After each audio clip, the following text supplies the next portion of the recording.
Facebook friends and family. Hey, it's Anthony with Fusion Ministries. I'm here to continue my short drop message series, which isn't so short anymore, right? So maybe I should start calling it my not so short message series. Not so short drop message series.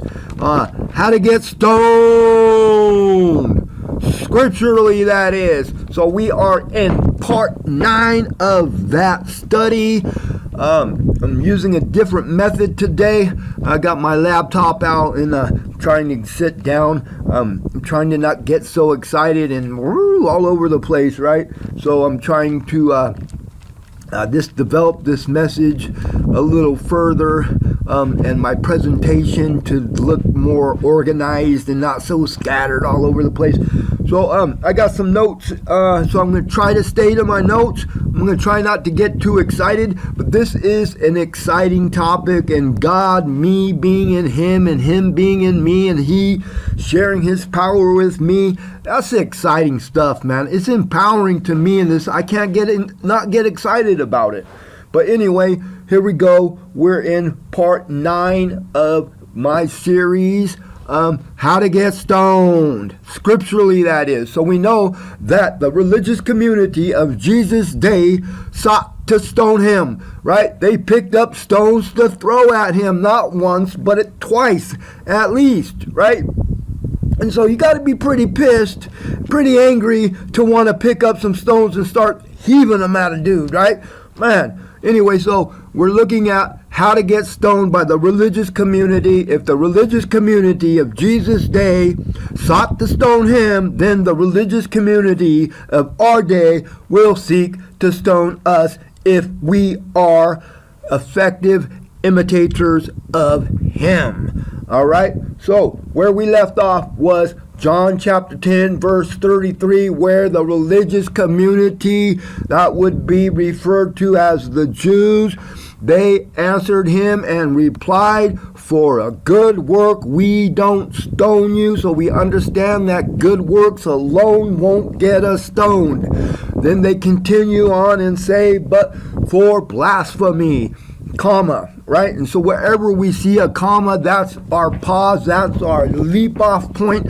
So we've leaped off from blasphemy and we looked or decided to see what, investigated into what it is, or how did Christ blasphemy in their opinion. How did he blasphemy in their opinion? And we know that our opinion, those of us who are in relationship, our opinion of blasphemy will differ from the religious community's opinion of blasphemy. So anyway, how did Christ blaspheme, right? And so we looked at John chapter 8, verse 59, where Jesus says, "Assuredly I say to you, before Abraham was, I am." And bam, that was the one, the I am, right? So that's where we're at. This is, I'm entitling this portion of the message, Entrance into Deliverance, right? Yahweh, I am. So we looked at what that means, Yahweh, and that comes from the root word Hayah, which means to be. So we're looking at I am to be, right? So we look at Yahweh, the name, the meaning, the idea behind the word, and we kind of concluded, or I came up with the idea or the possibility, right, that Yahweh is an introduction, it's a description, and it's an invitation all in one, right? So here we go, we're at Exodus 3:14, and God, right, that would be Elohim in the New Testament. Whenever you read the word God, the Hebrew name or Hebrew word for that description was Elohim, right? So, God, Elohim, said to Moses, "I am who I am." And he said, "Thus you shall say to the children," or in the Interliner's Bible that I read, it says, "to the sons," right? To the sons or to the children of Israel. We're going to go back to that soon, because that word sons, it's really interesting. So we're going to look at that soon. But for now, he says, tell them that I am has sent me to you, right? So I can't repeat that verse without making it mine. I am to be sent, right? And so if I say I am has sent me to you, what I'm saying, what you would be saying if you read that verse is I am being sent to you. I am has sent me to you. And when you go into it, it continues, and you will be sent to others, right? This verse, this meaning, this idea of Yahweh is a self-replicating God, self-replicating, right? So it continues and it keeps moving on, goes forward, right? And it never dies because I carry it, you'll carry it, and so on, so forth, and it continues to move and grow, right? So this is self-replicating, God building himself in others. God designed this idea to continue, to move, to grow, to live on in us. Okay, Exodus 3:15. God says, this is my name, this is my memorial to all generations, right? So what the heck does that mean? Let's look at it. So you are a living, moving memorial, bringing remembrance to the thought, the design, the introduction, the description, the invitation to be as he is. We are he as he is to us. I am to be sent. I am to be a messenger. I am to be light of the world, salt of the earth. I am to be Yahweh, a statement of inclusion. Yahweh is God making man as he is. We are as God to other people. We possess skills and abilities others lack.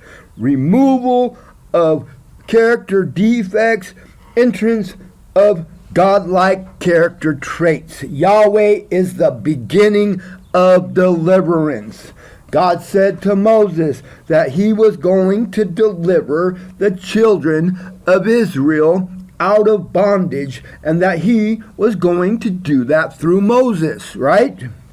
But before God and Moses paired together could deliver Israel, God had to deliver Moses from what? From doubt, from worry, from fear, for lack of confidence. And to do that, God made Moses as himself.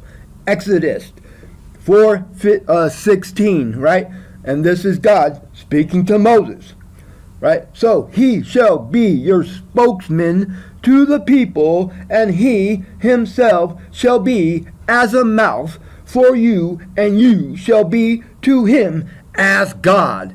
Now, that is God talking to Moses about Aaron, right? So, God makes Moses as God to Aaron. God makes Moses as himself to Aaron. So, now, Moses has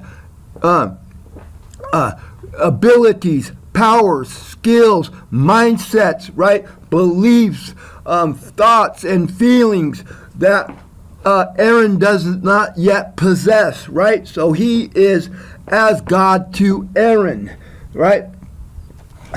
That word in the Old Testament is translated Elohim, right? And we already talked about that, meaning a single God with many parts, components, or functions. It's a singular and a plural, right? So if we view Yahweh as an inclusion or an invitation combined with Elohim, one God with multiple parts, we can say that we are part of him and he is part of us. We are as God to others. Further expanses on that thought occur in Exodus 7:1, where God says to Moses, "See, I have made you as God to Pharaoh, and Aaron, your brother, shall be your prophet." Again, God empowers Moses by making him as he is, as he was. Yahweh, the thought, the idea, the design that allows us to view or picture ourselves as being one with God, possessing powers and abilities others lack by our being part of His presence. Greater works are being shown. The title, the position, the powers and ability God shared with Moses, He will share with you. Yahweh, the introduction, description, and invitation all in one. We are to be as God to others, offering them the invitation to be as we are. Woo, that's good stuff. I should be getting some amens, and if these rocks and these bushes could talk, they'd be screaming amen right now. Anyway, that's it for today. Until next time, enter into Him as He has entered into you. God bless and have a great day. Fusion Ministries.